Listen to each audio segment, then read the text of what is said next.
আসসালামু আলাইকুম রহমতুল্লাহ ওবরকাতুহ।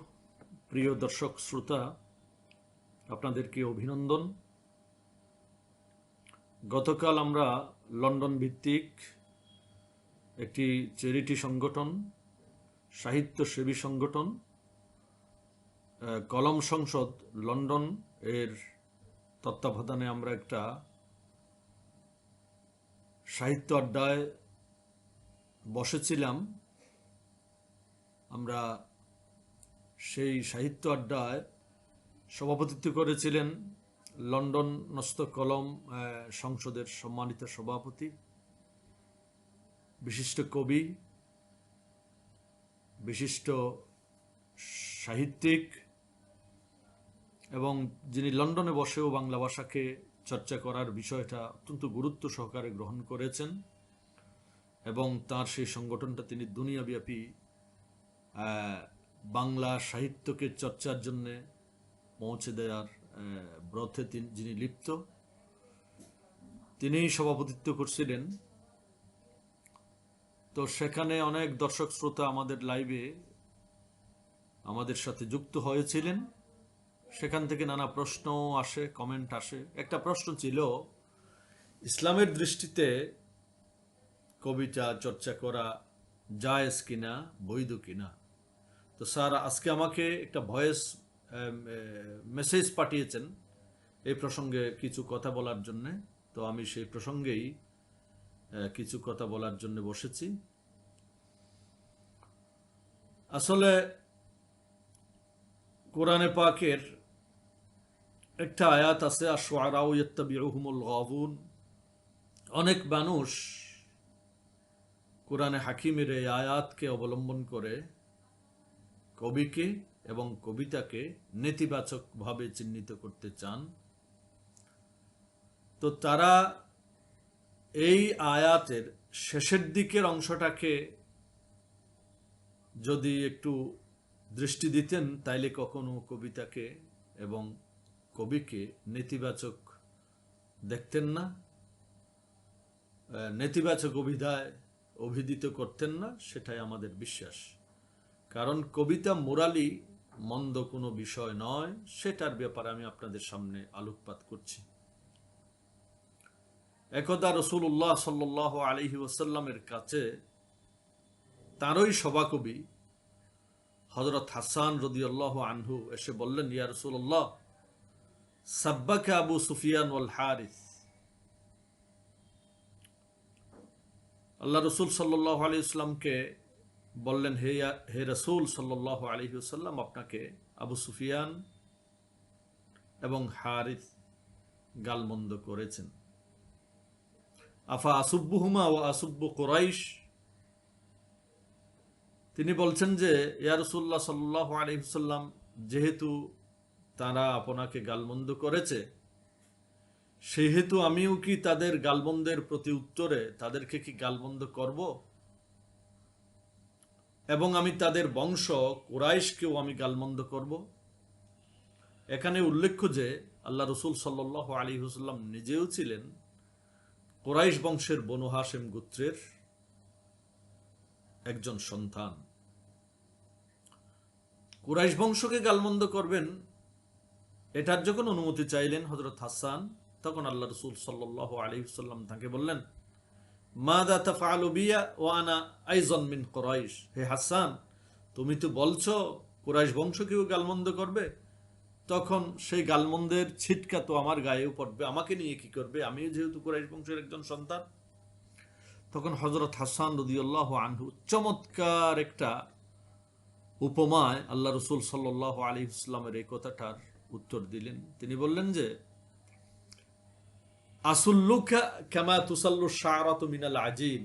ইয়া রাসূলুল্লাহ, খামির ভেতর যখন চুল পড়ে,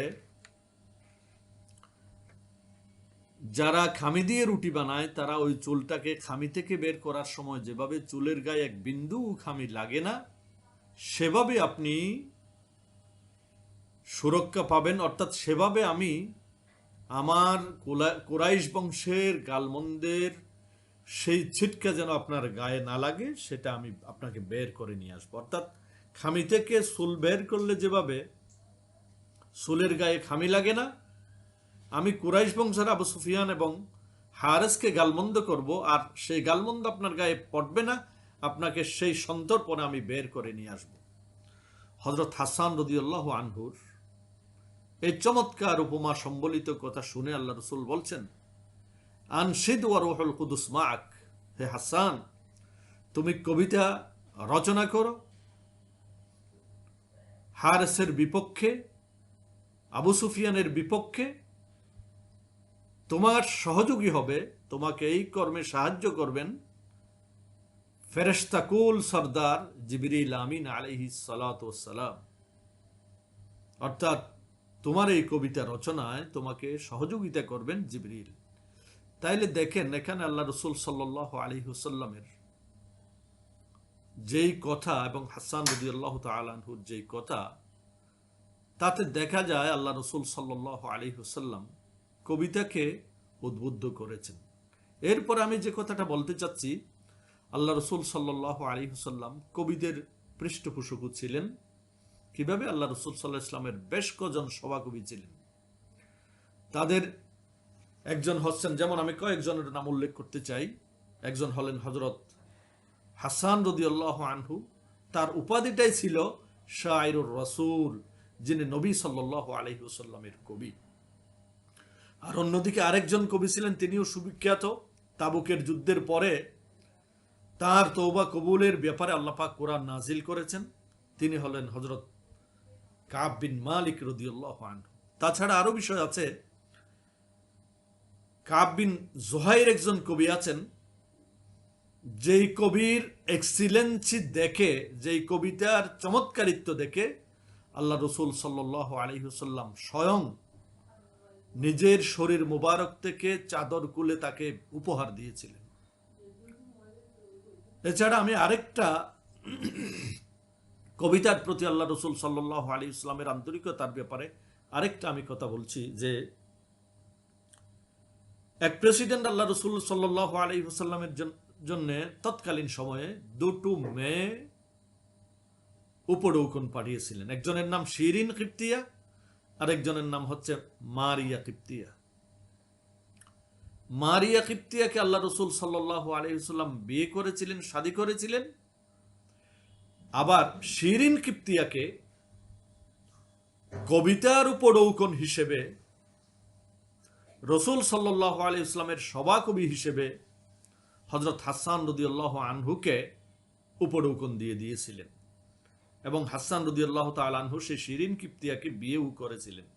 এটা আল্লাহ রাসূলের পক্ষ থেকে কবিতার জন্য সারপ্রাইজ। এরপর আমি আরো কিছু কথা বলতে চাচ্ছি, সেটা হলো আল্লাহ রাসূল সাল্লাল্লাহু আলাইহি ওয়াসাল্লামের অনেক সাহাবী, তারা সমকালীন প্রসিদ্ধ কবিদের অন্যতম ছিলেন। যেমন আমি আপনাদের সামনে ঘটা করে বলতে পারি, চারজন খোলাফায়ে রাশেদায় তিনজনই বড় কবি ছিলেন।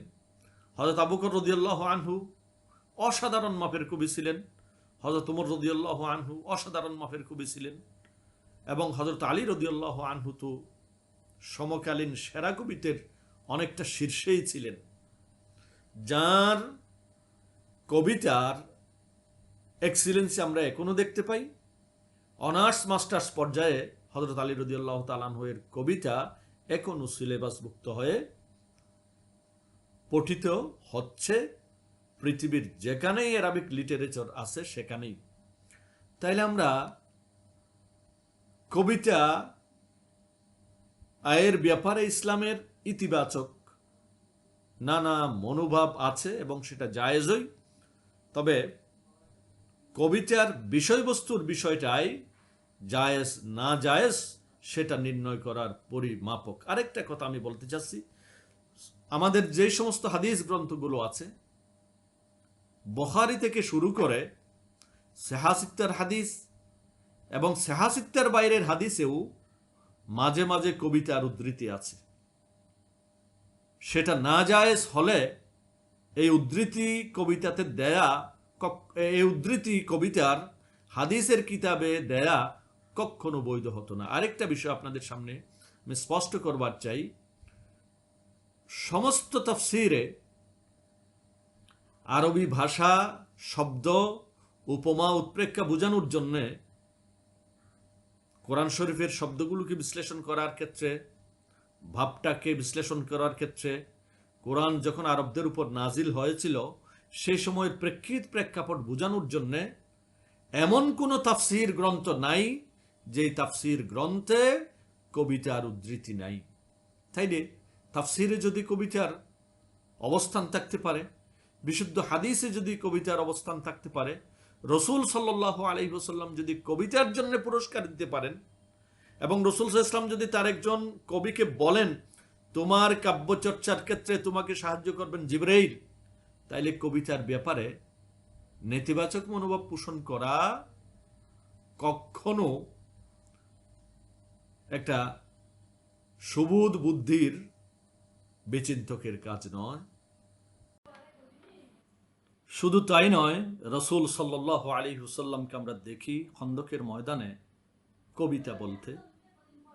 সাহাবায়ে কেরাম যখন খন্দকের ময়দানে পরিখা খনন করে ক্লান্ত পরিশ্রান্ত হয়ে গেছিলেন, উপসের থেকে যখন তারা সেই পরিখা খনন তখন বলছিলেন আল্লাহুম্মা ইন্নাল আইশা আইশুল আখিরাহ ফাগফির লিল আনসারি ওয়াল মুহাজিরা। হে আল্লাহ, পরকালের জীবনই প্রকৃতপক্ষে জীবন, আপনি আমার আনসার, আমার মুহাজিরকে আপনি ক্ষমা করে দিন। এই কথা শোনার পর সাহাবায়ে কেরাম আল্লাহ রাসূল সাল্লাল্লাহু আলাইহি ওয়াসাল্লামের সেই কথার প্রতি উত্তরে বলেছিলেন নাহনু আল্লাযীনা বায়াউ আলা মুহাম্মাদিন আলাল জিহাদ মা বাকিনা আবাদা। শুধু তাই নয়, খন্দকের যুদ্ধে আমরা আরো বেশ এক দুইবার আল্লাহ রাসূল সাল্লাল্লাহু আলাইহি ওয়াসাল্লামকে এবং সাহাবায়ে কেরামদেরকে কবিতা চর্চা করতে দেখি। তো কবিতা আসলে নেতিবাচক কোনো বিষয় নয়। ইসলামের অনেক ক্ষেত্রে কবিতা তরবারির চেয়েও শানিত হয়ে ইসলামের জিহাদে গুরুত্বপূর্ণ ভূমিকা রেখেছে। সুতরাং আমরা যারা আজকে কবিতা নিয়ে নেতিবাচক মনোভাব পোষণ করি তাদের শুভবুদ্ধির উদয় হওয়া দরকার। কবিতা ইসলামের পরিপন্থী কোনো বিষয় নয়। হ্যাঁ, উপজীব্য যদি বিষয়বস্তু যদি গর্হিত হয়ে থাকে, ইসলামের বিরুদ্ধ বিষয়ের হয়ে থাকে, সেই ক্ষেত্রে কবিতার ব্যাপারে ইসলামের বাইন্ডিংস আছে, বিধিনিষেধ আছে। যদি কবিতার বিষয় যদি ভালো হয় সেটা ইসলামেরই অনুষঙ্গ। কবিতার বিষয় যদি মানবতার পক্ষে হয় সেটা ইসলামেরই অনুষঙ্গ। কবিতার বিষয় যদি মানব কল্যাণে হয় সেটা ইসলামেরই অনুষঙ্গ। সুতরাং কবিতাকে নিয়ে আমরা নেতিবাচক ধারণা পোষণ করব না, আমরা কবিতা চর্চা করব, কবিতা চর্চাকারীদের পৃষ্ঠপোষকতা করব। আল্লাহ পাক আমাদেরকে তৌফিক দান করুন। আসসালামু আলাইকুম ওয়া রাহমাতুল্লাহি ওয়া বারাকাতুহু।